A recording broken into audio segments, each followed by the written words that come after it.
Olá, tudo bem com você? Eu quero fazer uma pergunta para você. Você tem o dom de línguas? E se você tem, você sabe o que é esse dom de línguas?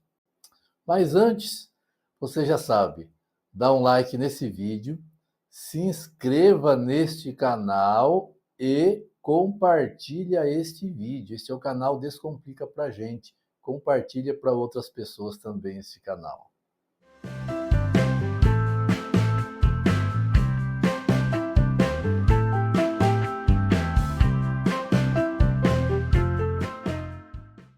Hoje eu queria falar com você um pouquinho sobre o dom de línguas. Eu tenho ouvido muitos líderes religiosos falarem no púlpito de suas igrejas que o dom de língua é você ter a capacidade de falar a língua dos anjos, línguas estranhas, não é? Alabaxúria, alabacantaracaia e por aí vai, né? E tenho visto pessoas falando algumas línguas desconexas que ninguém entende. E também tenho visto pessoas tristes que se batizam nesta igreja e falam assim: olha, eu não consegui falar língua nenhuma lá dentro. Mas o que é o dom de língua? Será que o dom de língua realmente é essa balbúrdia que temos visto e ouvido dentro de muitas igrejas pentecostais por aí? Veja, eu não estou criticando as igrejas pentecostais, até parabenizo o trabalho que eles fazem em ajudar pessoas, né?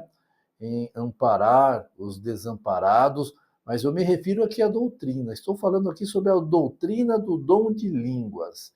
Será que esse dom de língua que é falado nas igrejas, aonde eles começam com uma gritaria e umas balbúrdia e algo desconexo que ninguém entende, será que este é o dom de língua bíblico? Vamos ver o que a Bíblia diz sobre o verdadeiro dom de língua? Em Atos, capítulo 2, nós temos aqui a descida do Espírito Santo sobre os discípulos. E eles começaram a falar em línguas. Mas vamos ver o que aconteceu? Vamos ver o relato bíblico? Vamos ler aqui, vamos ler a partir do versículo 1. Atos 2, verso 1. Diz assim: Ao cumprir-se o dia do Pentecoste, estavam todos reunidos no mesmo lugar.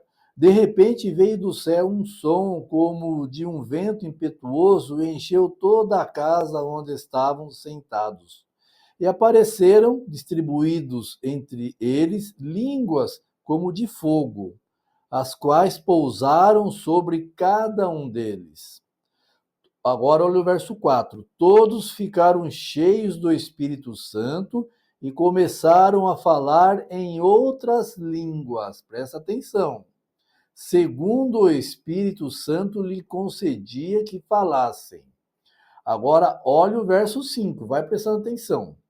Estavam morando em Jerusalém judeus, homens piedosos, vindo de todas as nações debaixo do céu. Percebeu? Ali haviam pessoas que haviam vindo de todas as nações debaixo do céu. E a Bíblia diz: assim, quando se fez ouvir aquela voz, afluiu a multidão, que foi tomada de perplexidade, porque cada um os ouvia falar na sua própria língua. Estavam atônicos e se admiravam, dizendo: Vejam, não são galileus todos esses aí que estão falando? Então, como os ouvimos falar cada um em nossa própria língua materna?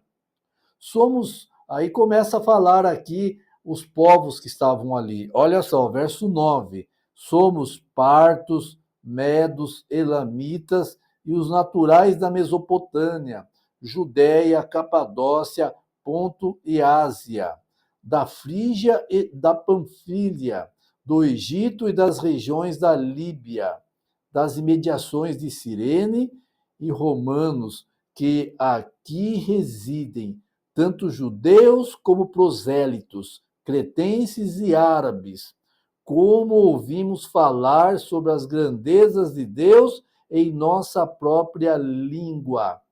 O que estava acontecendo ali? Ali era o início do evangelho, o início da pregação do evangelho. Jesus já havia ascendido ao céu. Agora o Espírito Santo repousa sobre aquelas pessoas e eles tinham que dar o arranque, o avanço na pregação do evangelho.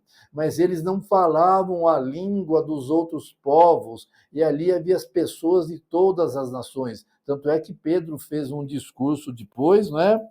No versículo 3 aqui, e mais de 3.000 pessoas, no capítulo 2, aliás, né? A partir do verso 37, mais de 3.000 pessoas se batizaram ali.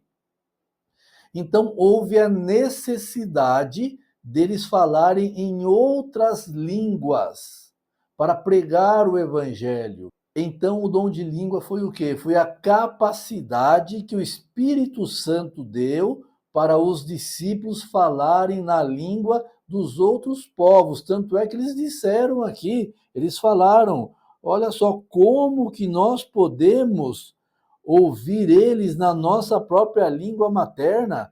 Verso 7, nós estamos atônicos, estamos admirados. Eles são galileus. O verso 8, como que nós ouvimos eles falarem, cada um em nossa própria língua materna, porque eles não falavam outras línguas, eles falavam somente o hebraico ou o aramaico, e de repente eles falam as outras línguas que estavam ali, vários povos debaixo do céu, diz o texto bíblico. Então, o dom de língua, meu irmão, é a capacidade que o Espírito Santo deu para aquelas pessoas, para elas falarem na língua das outras nações. Por exemplo, eles falaram ali o aramaico ou o hebraico, não sei qual língua que eles falaram, mas se você que é brasileiro, português, brasileiro, estivesse lá, você ouviria eles falarem na sua língua. Em português você iria entender eles falarem. No português que o Espírito Santo deu esse dom para eles. Então o dom de línguas não tem nada a ver com essa gritaria, com essa balbúrdia, com essas coisas que eles fazem na igreja hoje, com esses gritos, esses retetés e tantas coisas. Isso não tem nada a ver com o dom de língua bíblico. E outra coisa, veja, quando o Espírito Santo desceu sobre eles, eles levantaram e pregaram o evangelho. Não caíram no chão e ficaram rolando, espumando, como muitos hoje dizem, né, que recebe o Espírito Santo na igreja e começa a rolar para o chão. O Espírito de Deus, ele não derruba pessoas. O Espírito Santo de Deus, ele levanta as pessoas. Então, irmãos, cuidado. Existem muitas igrejas por aí que eles estão interpretando o dom de línguas bíblico errado. E tem pessoas tristes lá dentro porque não estão sabendo falar essa língua inventada, língua que não tem sentido algum, língua que não é de nenhum povo, língua que não pertence a nenhuma nação. Ah, mas por que que o Espírito Santo não dá o dom de língua agora para falar em outra língua? Bom, primeiro, nós temos tradutor hoje, não é? Hoje existe o próprio celular que você usa traduz. Tem um aplicativo que usa a tradução. Mas se houver necessidade, ele vai dar. Se houver necessidade de você ir em um país e você tiver que se comunicar lá para pregar o evangelho, o Espírito Santo vai dar esse dom de língua para você. Mas então, dom de língua é você poder falar na língua que a outra pessoa entenda. Não essa balbúrdia e essa confusão que está acontecendo dentro das igrejas.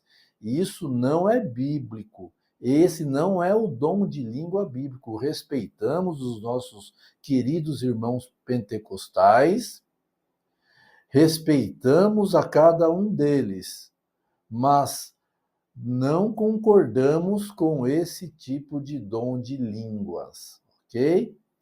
Muito bem, mas se você tiver alguma dúvida, eu vou deixar o meu e-mail aqui na descrição desse vídeo. Entre em contato conosco. Um abraço, que Deus abençoe você.